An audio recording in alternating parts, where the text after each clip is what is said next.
사람들은 부모의 사랑은 당연하다고 말합니다. 하지만 오늘 이야기를 끝까지 보시면 그 말이 얼마나 잔인한 말인지 알게 되실 겁니다. 아들이 수술실에서 생사를 오갈 때 며느리는 호텔에서 파티를 열었습니다. 그리고 그날 시장 바닥에서 고기 썰던 노인이 처음으로 전화를 걸었습니다. 이 이야기는 복수 이야기가 아닙니다. 어머니라는 이름으로 버텨온 한 사람의 기록입니다. 끝까지 보시면 왜 이 이야기가 많은 사람들의 가슴을 울렸는지 알게 되실 겁니다. 나는 그날 원래 병원으로 가고 있었다.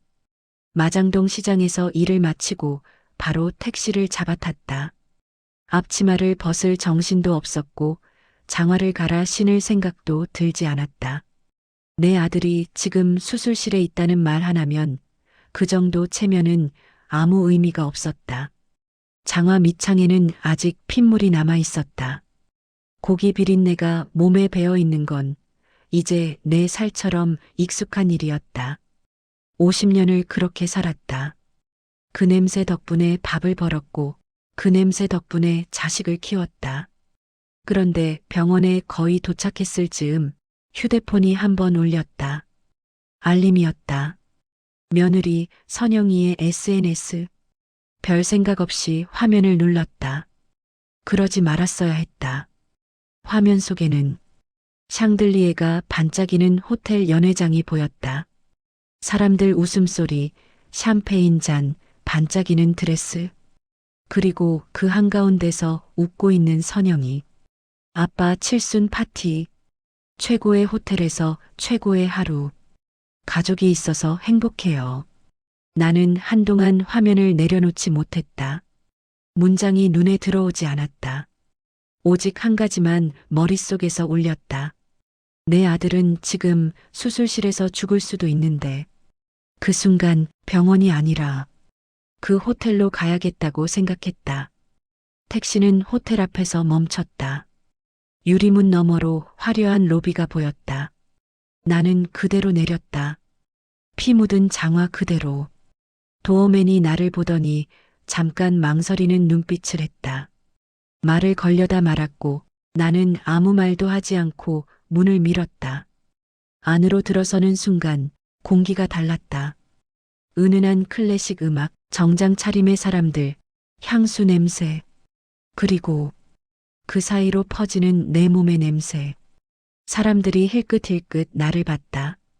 어떤 사람은 인상을 찌푸렸고 어떤 사람은 아예 코를 막았다. 나는 고개를 숙이지 않았다. 오늘은 그럴 날이 아니었다. 라운지 쪽에서 익숙한 웃음소리가 들렸다.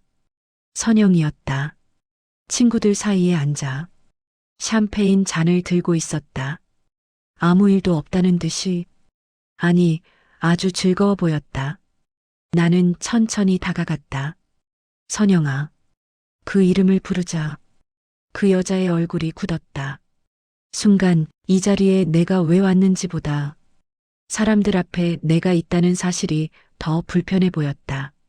어머니, 여긴 왜 오셨어요? 나는 말했다. 목소리가 떨리지 않게 최대한 조용히. 진우가 지금 수술실에 있어. 그 말에도 선영이는 한숨부터 쉬었다. 그래서요? 여기서 이러시면 곤란해요. 그때 친구들 중 하나가 웃으며 말했다. 야, 선영아, 근데 냄새 좀 나지 않아? 작은 웃음소리가 터졌다. 선영이의 표정이 변했다. 그 여자는 나를 보지 않았다. 사람들을 봤다. 그리고 소리쳤다. 어머니 미쳤어요? 여기가 어디라고 이 꼴로 들어와요? 사람들 다 보잖아요. 냄새나게. 그 말 한마디에 내가 50년을 살아온 시간이 한순간에 바닥에 떨어지는 기분이 들었다. 나는 다시 말했다. 병원으로 가자. 지금은 이럴 때가 아니야. 그 다음은 너무 빨랐다. 손바닥이 날아왔고 소리가 로비에 울렸다. 쫙! 나는 바닥에 넘어졌다. 입안에서 피 맛이 났다. 보안 요원, 저 노인 끌어내요. 당장. 사람들의 시선이 한꺼번에 쏟아졌다. 그 순간 나는 깨달았다. 아, 이 아이는 끝까지 갈 생각이구나. 그리고 나도 이제 더는 참으면 안 되는구나. 나는 천천히 일어났다. 입가의 피를 손등으로 닦았다. 그리고 주머니 속에 있던 낡은 폴더폰을 꺼냈다. 사람들은 몰랐다. 이 전화 한 통이 이 호텔의 공기를 완전히 바꿔놓을 거라는 걸. 나는 버튼을 눌렀다. 김 실장, 나다. 잠깐의 침묵. 그리고 내 입에서 나온 한마디. 지금부터 계획대로 진행해. 보안 요원들이 다가오는 발소리가 들렸다. 정제된 구두 소리였다. 이 호텔에 어울리는 소리. 반면 내 발밑에서는 고무장화가 바닥에 끌리는 소리가 났다. 질척, 질척. 아직 덜 마른 핏물이 묻은 채로. 어머니, 제발 좀 나가세요. 선영이는 내 눈을 보지 않았다. 정확히 말하면 보지 않으려고 애쓰고 있었다. 사람들 앞에서 나와 눈을 마주치는 것 자체가 수치라는 얼굴이었다. 진우가 지금 수술 중이야. 나는 다시 말했다. 이번엔 조금 더 또렷하게. 병원으로 가야 해. 내 남편이야. 그 말을 듣고도 선영이는 고개를 돌렸다. 그리고 낮은 목소리로 그러나 분명히 들리게 말했다. 그만 좀 하세요. 사람들 다 보고 있잖아요. 그때 누군가 웃었다. 선영이 옆에 앉아있던 여자였다. 선영아, 시어머니 맞아? 왜 이렇게 그 말 끝은 흐려졌지만 의미는 분명했다. 냄새, 비린내, 시장, 그 단어들이 말하지 않아도 공기 속에 떠 있었다. 선영이는 그걸 기회로 삼았다.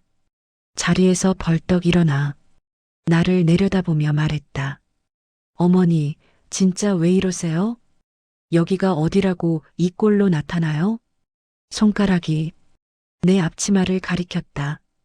이 냄새 안 나요? 제 친구들 다 보는데 쪽팔리게. 그 순간 내 귀에서 웅웅 소리가 났다. 나는 갑자기 젊었을 때의 내가 떠올랐다. 새벽 4시 도축장 바닥에서 고기덩이를 옮기던 20살의 나. 손이 갈라져 피가 맺혀도 쉴 수 없던 그 시절. 그 냄새 덕분에 아들을 키웠다. 그 냄새 덕분에 학비를 냈다. 그 냄새 덕분에 오늘까지 살아왔다. 그런데 지금 그 냄새가 부끄러움이 되어 돌아왔다. 선영아, 나는 조용히 불렀다. 지금이라도 병원으로 가자. 사람들 보지 말고. 그 말이 끝나기도 전에 선영이의 손이 올라갔다. 아주 망설임 없이 쫙 소리가 터졌다. 나는 중심을 잃고 뒤로 넘어졌다. 로비 바닥은 차가웠다. 광택이 나는 대리석 위에 내가 쓰러져 있었다. 입안에서 뜨거운 피가 흘러나왔다. 사람들이 숨을 삼켰다. 그 침묵을 깨며 선영이가 소리쳤다. 보안 요원, 저 노인네 당장 끌어내요. 보안 요원들이 나를 둘러쌌다. 그들의 얼굴엔 동정도 분노도 없었다. 그저 처리해야 할 대상을 보는 눈이었다. 나는 천천히 고개를 들었다. 사람들이 보였다. 샹들리에가 보였다. 그리고 선영이가 보였다. 그 여자는 내가 바닥에 앉아 있는 걸 보고도 눈 하나 깜빡이지 않았다. 오히려 손바닥을 털며 말했다. 어디서 훈수질이에요. 죽든 살든 제 팔자예요. 그 말에 내 안에서 무언가가 끊어졌다. 나는 그제야 깨달았다. 이 아이는 더 이상 며느리가 아니구나. 사람도 아니구나. 나는 바닥에 앉은 채로 천천히 손을 움직였다. 주머니 속에서 낡은 폴더폰이 만져졌다. 화면에는 기스가 가득했고 버튼은 헐거웠다. 사람들은 몰랐다. 이 폰이 얼마나 많은 계약을 움직여 왔는지, 얼마나 많은 사람의 인생을 갈라놓았는지. 나는 입가의 피를 손등으로 닦았다. 그리고 작게 중얼거렸다. 그래, 짐승한테는 말이 안 통하지. 버튼을 눌렀다. 뚜마이너스, 뚜마이너스. 연결음이 울리는 동안 로비는 숨을 죽인 듯 조용했다. 그리고 내 입에서 나온 한마디. 김 실장, 나다. 잠깐의 침묵. 나는 눈을 들어 선영이를 똑바로 봤다. 지금부터 계획대로 진행해. 그 순간 아무도 몰랐다. 이 호텔에서 진짜 쫓겨나야 할 사람이 누군지. 보안 요원들이 나를 둘러싸고 있었지만 나는 더 이상 그들이 보이지 않았다. 머릿속에는 아주 오래된 기억 하나가 떠올랐다. 사람들이 나를 시장 할머니라고 부르기 전 내가 아직 이름으로 불리던 시절의 기억이었다. 나는 20살도 되기 전에 서울로 올라왔다. 시골에서는 더 이상 먹고 살 길이 없었다. 집안 형편은 늘 바닥이었고 학교는 일찌감치 포기했다. 서울역에 내려 처음 맡은 공기 냄새를 나는 아직도 잊지 못한다. 매캐했고 낯설었고 무서웠다. 갈 곳이 없던 나를 받아준 곳이 마장동 시장이었다. 처음엔 고기를 써는 일도 못했다. 그저 고기 덩어리를 나르고 바닥을 닦고 피 묻은 통을 씻는 허드렛일 뿐이었다. 새벽부터 밤까지 일해도 손에 쥐는 돈은 얼마 안 됐다. 그래도 그만둘 수 없었다. 그만두면 다시 갈 곳이 없었으니까. 처음 발골칼을 쥐었을 때 손이 떨렸다. 칼이 아니라 내 인생을 쥐고 있는 느낌이었거든. 고기는 무겁고 칼은 날카로웠다. 한번 실수하면 손가락이 잘려나갔다. 그래도 버텼다. 아프다고 힘들다고 누가 대신 살아주는 인생이 아니었으니까. 그렇게 하루, 이틀, 1년, 10년. 세월이 흘렀다. 어느 순간부터 사람들이 나를 찾기 시작했다. 옥분이 손거치면 고기가 다르다. 저 할머니 칼솜씨는 진짜다. 나는 말이 없었다. 그저 칼을 더 정확하게 움직였다. 돈은 벌었다. 하지만 쓰지 않았다. 술도 안 마셨고 옷도 사지 않았고 집도 넓히지 않았다. 사람들은 나를 불쌍하게 봤다. 저렇게 일만 하다 늙어 죽겠지. 나는 그 시선을 그대로 두었다. 사람들이 모르는 게 하나 있었다. 내가 번 돈이 어디로 가고 있는지. 처음 산 건 마장동 근처 낡은 상가였다. 지붕은 샜고 계단은 삐걱거렸다. 부동산 중개인은 나를 보고 코웃음을 쳤다. 할머니, 이거 돈 안 돼요. 괜히 골칫거리만 않아요. 나는 아무 말 없이 계약서에 도장을 찍었다. 그리고 또 하나를 샀다. 또 하나, 또 하나. 사람들은 여전히 몰랐다. 고무장화 신고 피 묻은 앞치마 두른 노인이 수억짜리 계약서를 쓰고 있다는 걸. 왜 그랬냐고. 이유는 단 하나였다. 내 자식? 진우를 키우면서 나는 늘 생각했다. 이 아이가 세상에 나가 혼자 버틸 수 있는 울타리를 만들어줘야 한다. 돈이 없으면 사람은 쉽게 무너진다. 나는 그걸 너무 일찍 배웠다. 그래서 번 돈을 쌓았다. 눈에 띄지 않게, 조용히, 아무도 모르게. 아들 진우도 몰랐다. 나는 일부러 숨겼다. 아들 앞에서는 늘 시장 옷차림 그대로였다. 용돈도 구겨진 10,000원짜리 몇 장. 명절에도, 시장 과일 한 박스, 며느리가 투덜거려도 괜찮았다. 내가 보잘것없어 보일수록 아들은 자유로울 거라 믿었다. 그게 내 방식의 사랑이었다. 그런데 지금 이 호텔 로비에서 나는 깨달았다. 사람은 겉모습만 보고 얼마든지 잔인해질 수 있다는 걸. 피 묻은 장화를 신고 있다는 이유만으로 사람 취급도 받지 못하는 세상. 하지만 그 장화로 나는 여기까지 왔다. 그리고 이제는 그 사실을 숨길 이유가 없었다. 나는 천천히 고개를 들었다. 보안 요원들 너머로 샹들리에가 보였다. 그 아래서 사람들이 나를 내려다보고 있었다. 그 순간 내 마음은 이상하리만큼 차분했다. 이제 내가 누구인지 알게 될 시간이었다. 사람들은 내가 돈을 벌면 바로 쓰는 줄 알았다. 시장 사람들도, 아들 진우도, 심지어 며느리 선영이조차도 저렇게 일만 하다 늙어 죽겠지. 병원비나 걱정해야 할 노인네. 그 말들이 내 귀에 들리지 않았던 건 아니다. 다만 설명할 이유가 없었을 뿐이다. 나는 돈을 모았다. 정확히 말하면 흘려보내지 않았다. 시장 일이 끝나고 집에 돌아오면 나는 TV를 보지 않았다. 잠도 바로 자지 않았다. 신문을 펼쳤다. 재개발, 도로 확장, 구역 지정. 사람들이 관심 없는 작은 기사들만 골라 읽었다. 그리고 지도 위에 표시를 했다. 연필로.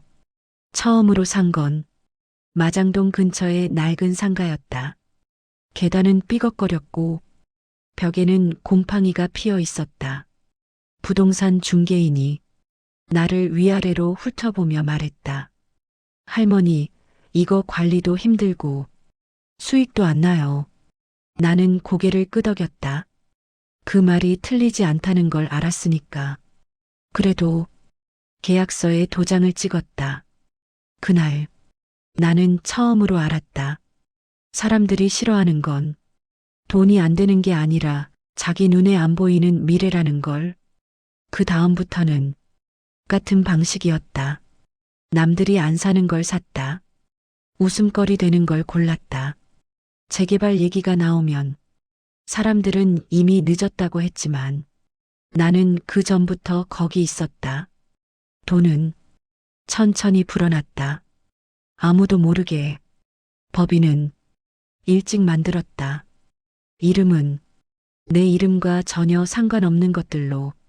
사람들이 연결짓지 못하게, 아들이 알아보지 못하게. 그게 중요했다. 나는 내가 돈이 있다는 이유로 아들이 고개 숙이는 삶을 살게 하고 싶지 않았다. 엄마가 이만큼 해줬으니까 그 말에 묶이는 인생을 내 아들한테 주고 싶지 않았다. 그래서 진우 앞에서는 늘 같은 모습이었다. 시장 옷, 구겨진 지폐, 낡은 가방. 엄마는 그냥 고기 팔아서 먹고 산다. 그 말만 반복했다. 아들은 믿었다. 그 아이는 착했다. 세월이 흐르면서 건물은 커졌고 나는 더 말이 없어졌다. 강남에 빌딩이 생겼을 때도 아무도 몰랐다. 홍대 앞 상가를 인수했을 때도 아무도 눈치채지 못했다. 그리고 그 호텔을 샀을 때조차도 사람들은 여전히 나를 시장 할머니로만 봤다. 그 호텔은 처음엔 초라했다. 중급 호텔, 시설도 낡고 손님도 줄어들던 곳. 나는 돈을 쏟아부었다. 리모델링, 인력 교체, 시스템 개편. 직원들은 내 얼굴을 본 적이 없었다. 나는 늘 뒤에 있었다. 앞에 서는 건 내 성격이 아니었으니까.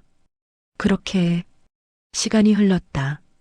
내 이름으로 된 자산은 어느새 수백억을 넘었고 보수적으로 잡아도 천억 단위가 됐다. 하지만 내 삶은 변하지 않았다. 새벽에 일어나 칼을 잡고 피 냄새 속에서 하루를 시작했다. 왜냐고? 이건 사치가 아니라 보험이었기 때문이다.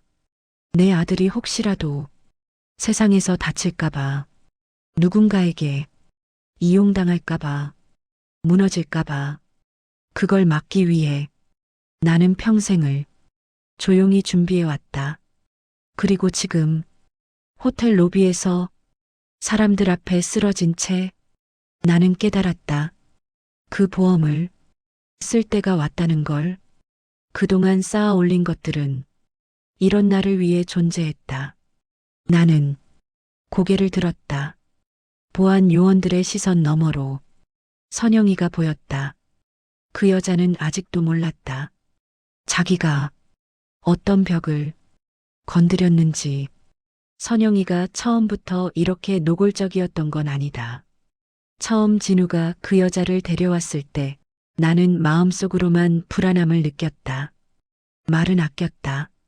아들이 선택한 사람인데 어머니가 먼저 흠을 잡는 건 아니라고 생각했다. 선영이는 예의 바른 척했다. 고개를 숙여 인사했고 명절이면 음식도 몇 가지 만들었다. 하지만 눈은 항상 바빴다. 사람을 보는 눈이 아니라 값어치를 재는 눈이었다. 결혼하고 12년쯤은 큰 마찰이 없었다. 그때까지만 해도 나는 참고 넘길 수 있었다. 문제는 그 다음부터였다. 내가 아들 집에 갈 때마다 공기가 달라졌다. 문을 열자마자 선영이는 얼굴을 찌푸렸다. 어머니, 갑자기 오셨어요? 반가움은 없었다. 경계부터 있었다.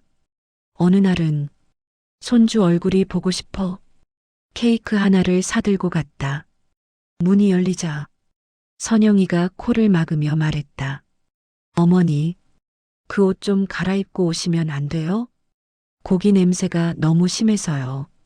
그 말에 나는 아무 대답도 하지 못했다. 그 냄새로 아들을 키웠다는 말이 목구멍까지 올라왔지만 삼켰다. 현관문이 닫히는 소리가 등 뒤에서 크게 울렸다. 사들고 간 케이크는 집에 돌아와 쓰레기통에 버렸다. 그날 밤 나는 오랜만에 울었다. 서러워서가 아니라 분해서. 그 후로 선영이는 나를 점점 지워갔다. 전화는 받지 않았고 문자는 읽고도 답이 없었다. 아들한테 전화하면 옆에 있다는 이유로 통화가 짧아졌다. 명절에도 나를 부르지 않았다. 친정 식구들이 온다. 집이 좁다. 아이가 아프다. 핑계는 늘 새로웠다. 나는 괜찮다고 말했다.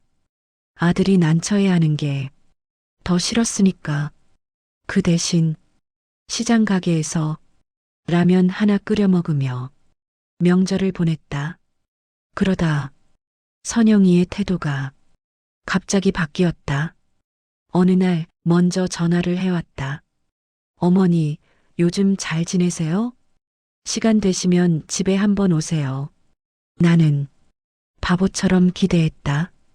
이제 좀 나아졌나 보다. 가족이 되려나 보다. 착각이었다.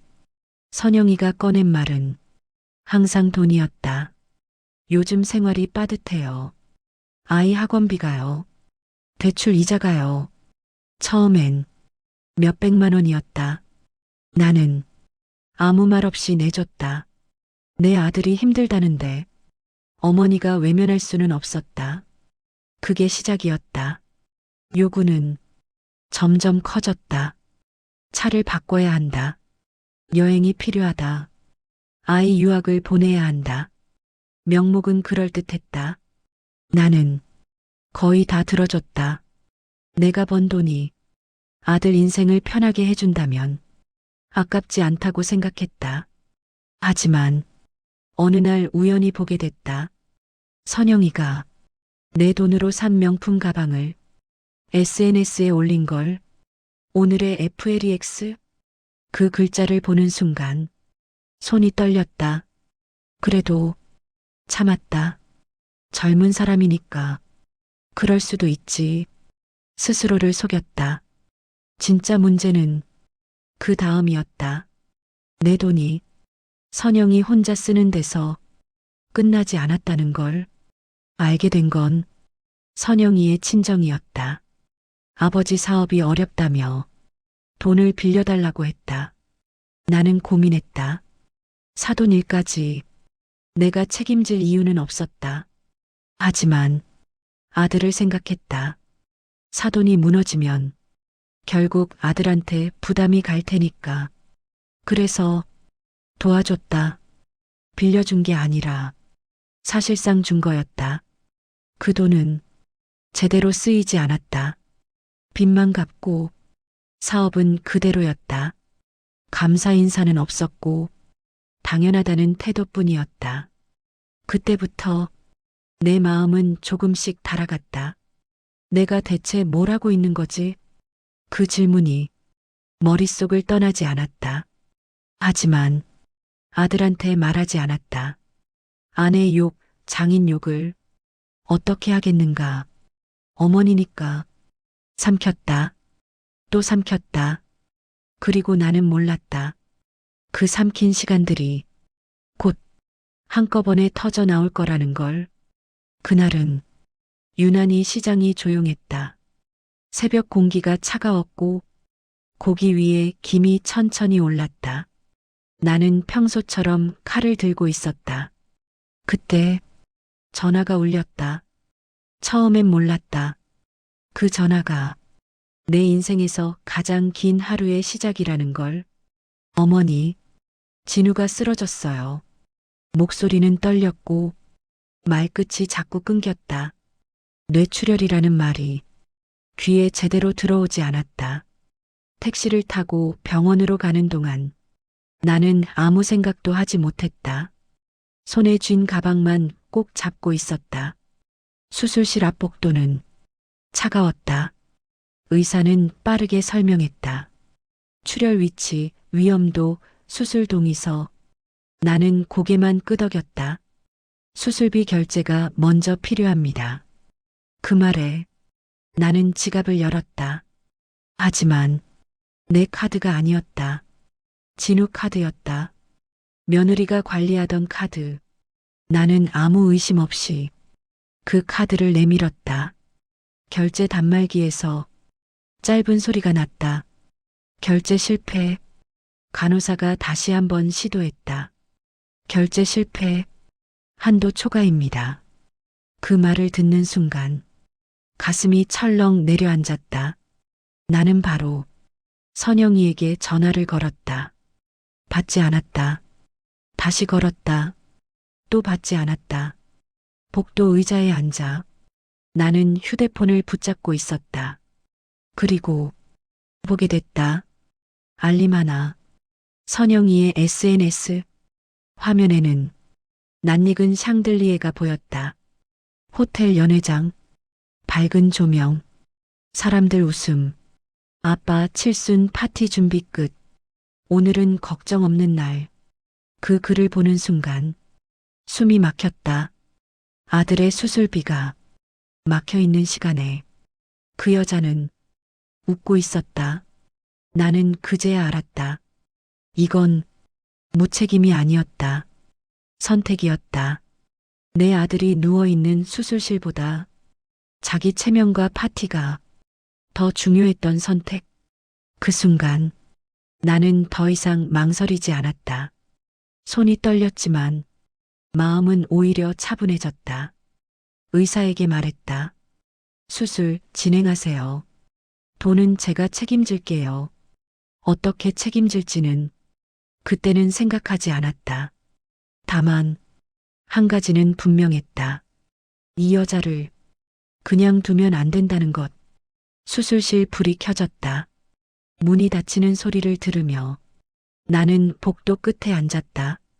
그 자리에서 나는 처음으로 선영이의 모든 행동을 차분하게 떠올렸다. 돈을 요구하던 말투, 명품 사진, 친정 식구들, 퍼즐이 하나로 맞춰졌다. 그리고 결론은 하나였다. 이건 실수가 아니다.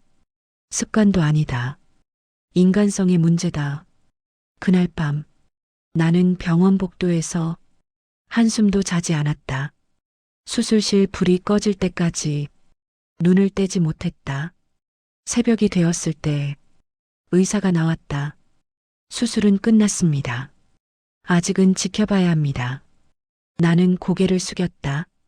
그제야 다리에 힘이 풀렸다.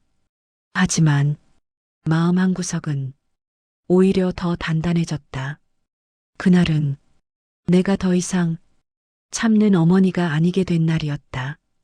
그날은 내가 어머니로서 칼을 내려놓고 결단을 내린 날이었다.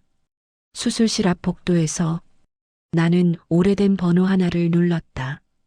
김 실장, 이 번호는 웬만해선 쓰지 않으려고 남겨둔 것이었다. 쓸 일이 없기를 바랐던 번호였다. 하지만 이날은 달랐다. 전화는 2번 울리지 않았다. 회장님, 그 한마디에 나는 더 설명하지 않아도 된다는 걸 알았다. 지금부터 시작해. 내가 말 안 한 것들까지 전부. 김 실장은 잠시 숨을 고르더니 짧게 대답했다. 알겠습니다. 그날 밤부터 선영이의 세상은 조용히 흔들리기 시작했다. 다음 날 아침 전화가 빗발쳤다. 어머니, 카드가 안 돼요. 은행에서 뭐라고 해야 돼요? 나는 병실 창가에 서서 밖을 보고 있었다. 아직 의식이 없는 진우의 얼굴이 옆에 있었다. 은행에 물어봐라. 나는 지금 바쁘다. 그게 내가 해준 전부였다. 선영이는 그제야 호텔로 달려갔다. 자기 아버지 파티가 중단됐다는 소식 때문이었을 것이다. 연회장 예약 취소, 결제 무효, 추가 비용 청구. 그 여자는 그 호텔이 자기 편일 거라고 믿었을 것이다. 며느리라는 이유로 나는 다시 그 호텔 로비에 섰다. 이번에도 피 묻은 장화를 신고 있었다. 다만 이번엔 아무도 나를 막지 않았다. 프런트 직원이 고개를 숙였다. 어서 오십시오. 그 한마디에 주변 공기가 달라졌다. 선영이는 로비 한가운데서 소리를 지르고 있었다. 왜 취소해요? 내가 예약했잖아요. 그 여자는 나를 보자 눈이 뒤집혔다. 아직도 안 끝났어요? 이 노인네가 뭘 또... 그 말은 끝나지 못했다. 뒤에서 정장 차림의 남자가 천천히 다가왔다. 김 실장이었다. 그는 선영이를 보지 않았다. 나를 보고 허리를 숙였다. 회장님, 로비는 완전히 멈췄다. 나는 한 걸음 앞으로 나갔다. 이 호텔, 내 거야. 그 말은 크지도 않았고 힘도 들어가지 않았다. 그런데 공기가 무너졌다. 선영이는 웃었다. 어머니, 제발. 지금 뭐 하시는 거예요? 나는 지갑에서 작은 서류 봉투를 꺼냈다. 여기, 이 호텔 등기, 내가 묵던 방, 내가 쓰던 연회장, 전부 김 실장이 조용히 덧붙였다. 회장님 명의 법인입니다. 어제부로 모든 예약과 결제는 무효 처리됐습니다. 선영이의 얼굴에서 피가 빠져나갔다. 그 여자는 뒤늦게 소리쳤다. 그럼 그동안 쓴 돈은요?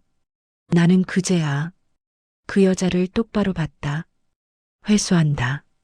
내 아들 카드로, 내 돈으로, 내가 쓴 전부.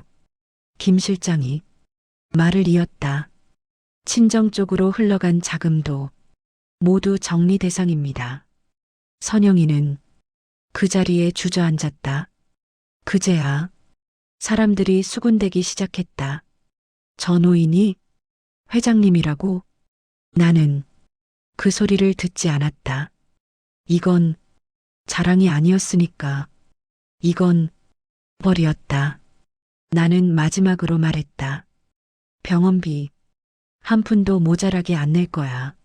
하지만 내가 쓴 돈은 내가 갚아. 그날 선영이는 호텔에서 쫓겨났다. 사람들 앞에서 내가 사람들 앞에서 맞았던 것처럼 아들이 눈을 떴다는 소식은 기적처럼 찾아왔다. 그날도 나는 늘 그렇듯 중환자실 유리창 앞에 서 있었다. 손에 쥔 건 식어버린 커피 컵 하나와 하룻밤을 꼬박 세운 피로였다. 보호자분, 간호사의 목소리가 들렸다. 나는 고개를 들었다. 눈을 뜨셨어요. 그 말 한마디에 내 다리가 풀렸다. 나는 의자에 주저앉듯 앉았다가 다시 일어났다. 심장이 너무 빨리 뛰어서 숨이 막힐 것 같았다. 중환자실 문이 열리고 그 안에서 아들이 나를 보고 있었다. 아주 희미하게, 하지만 분명히 그 눈빛 하나로 나는 그동안 버텨온 모든 시간을 보상받았다. 엄마, 목소리는 갈라졌고 제대로 나오지도 않았다. 나는 말하지 않았다. 말하면 울어버릴 것 같았으니까. 그저 아들의 손을 잡았다. 따뜻했다. 살아있었다. 그 순간 나는 결심했다. 이 아이가 살아있는 한 나는 무엇이든 멈출 수 있다고. 아들이 회복실로 옮겨지고 의식이 조금씩 또렷해지자 의사들은 말했다. 지금은 안정을 최우선으로 하셔야 합니다. 강한 감정 자극은 피하세요. 하지만 세상은 우리를 기다려주지 않았다. 며칠 뒤 김 실장이 병실로 찾아왔다. 손에는 두툼한 파일이 들려 있었다. 회장님, 이제 선택하셔야 합니다. 파일 안에는 선영이가 저지른 모든 기록이 들어 있었다. 카드 사용 내역, 서류 위조 증거, 자금 흐름, 변호사 상담 기록.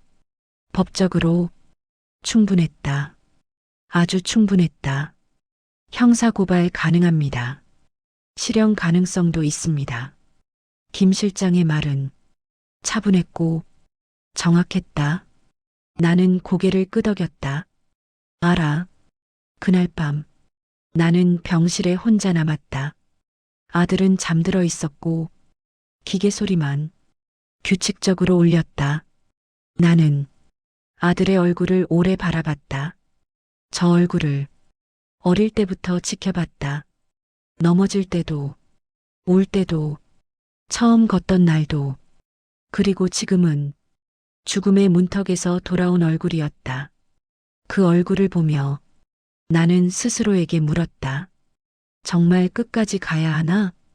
그 여자를 감옥에 보내는 것이 정말 이 아이를 위한 선택일까? 아침이 되었을 때 아들이 먼저 말을 꺼냈다. 엄마, 선영이는. 나는 대답하지 않았다. 아들은 잠시 숨을 고른 뒤 말을 이었다. 다 알아요. 김 실장님이 자료 보여주셨어요.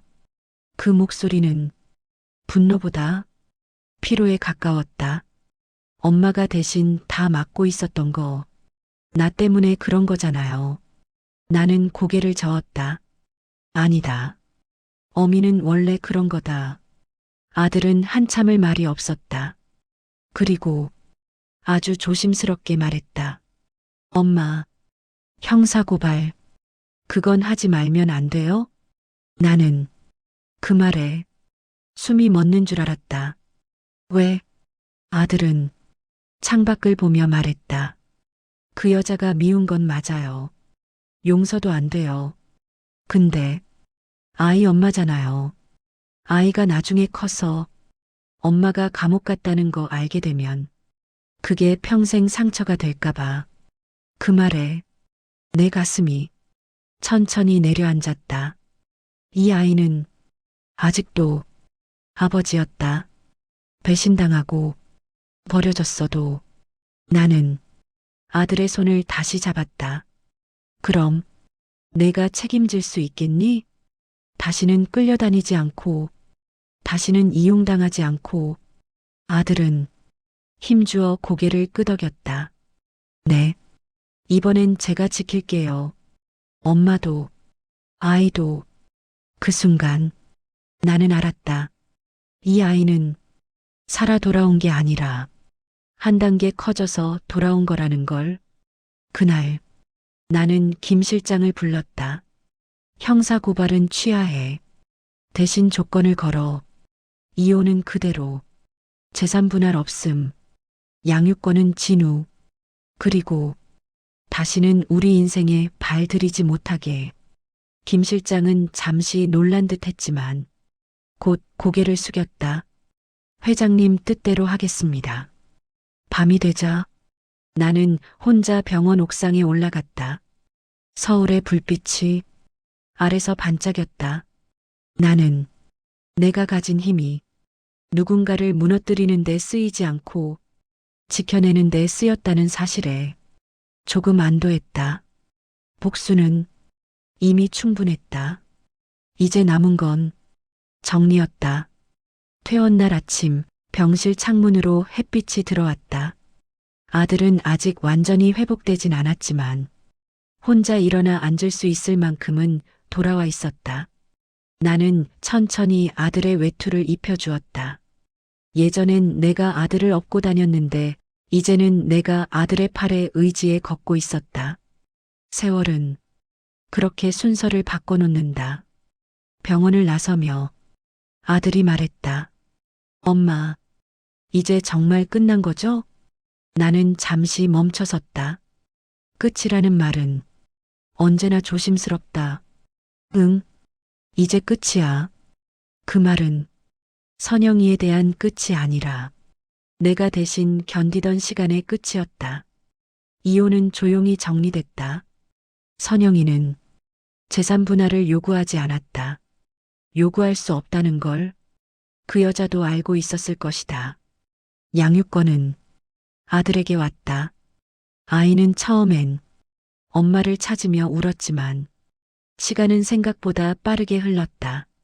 아이에게 사람은 사라지는 존재가 아니라 기억으로 남는 존재라는 걸 나는 그때 처음 깨달았다.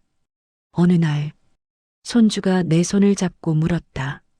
할머니, 아빠는 왜 할머니랑 살아? 나는 아이 눈높이에 맞춰 앉았다. 아빠가 아팠을 때 할머니가 옆에 있었거든. 아이의 눈이 동그래졌다. 그럼 할머니는 아빠 지켜주는 사람이야? 나는 웃었다. 응. 그리고 너도. 그날 이후 나는 다시 시장으로 나갔다.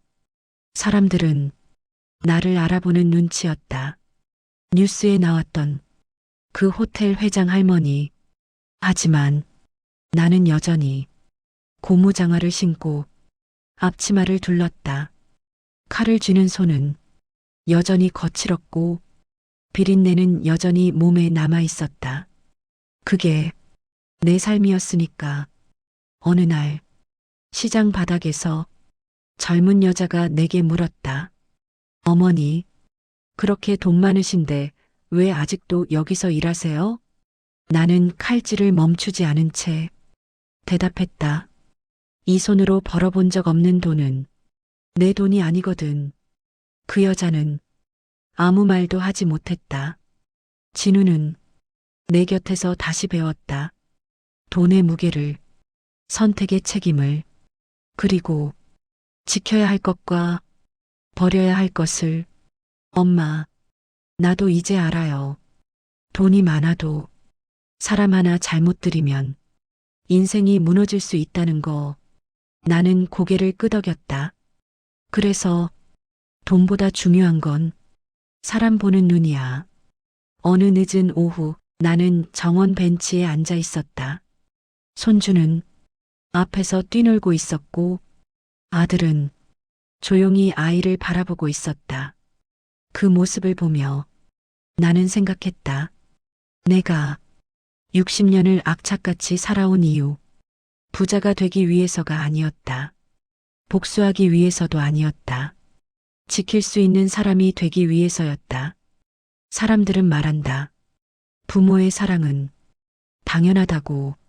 하지만 당연한 건 없다. 매일 새벽 일어나 몸을 갈아넣고 아무 말도 하지 않고 뒤에서 버텨주는 것. 그건 선택이고 결심이고 희생이다. 나는 이제 더 이상 숨기지 않는다. 내가 누구인지, 어디까지 할 수 있는 사람인지. 하지만 그 힘은 밖으로 드러내기 위한 게 아니라 안쪽을 지키기 위한 거다. 손주가 다시 달려와 내 다리를 안았다. 할머니, 오늘 뭐 해 먹을 거야? 나는 아이를 안아 올리며 말했다. 고기국. 할머니가 제일 잘하는 거. 아이는 웃었다. 그럼 최고야. 나는 그 웃음을 보며 조용히 확신했다. 이게 내가 이긴 방식이라는 걸. 사람의 탈을 쓰고 짐승처럼 사는 인간은 결국 자기 욕심에 잡아먹힌다. 하지만 묵묵히 사람으로 살아온 어머니는 끝내 자기 가족을 지켜낸다. 이 이야기는 복수의 이야기로 시작됐지만 결국 어머니라는 이름의 기록으로 끝난다. 오늘 이 이야기가 당신 마음 한켠을 조금이라도 건드렸다면 오늘 밤 부모님께 전화 한 통 걸어보길 바란다. 아무 말 필요 없다. 잘 지내? 그 한마디면 충분하다. 사람은 자신이 뿌린 대로 살아가게 되어 있습니다. 욕심으로 뿌린 씨앗은 결국 자신을 삼키고 묵묵히 흘린 땀은 가족을 지켜냅니다. 오늘 이야기가 여러분 마음에 작은 울림이라도 남았다면 오늘 밤 부모님께 전화 한 통 걸어보세요. 잘 지내? 그 한마디면 충분합니다. 이 이야기가 좋았다면 구독과 좋아요 그리고 여러분의 생각을 댓글로 남겨주세요. 다음에도 가슴 깊이 남는 이야기로 찾아뵙겠습니다. 시청해주셔서 감사합니다.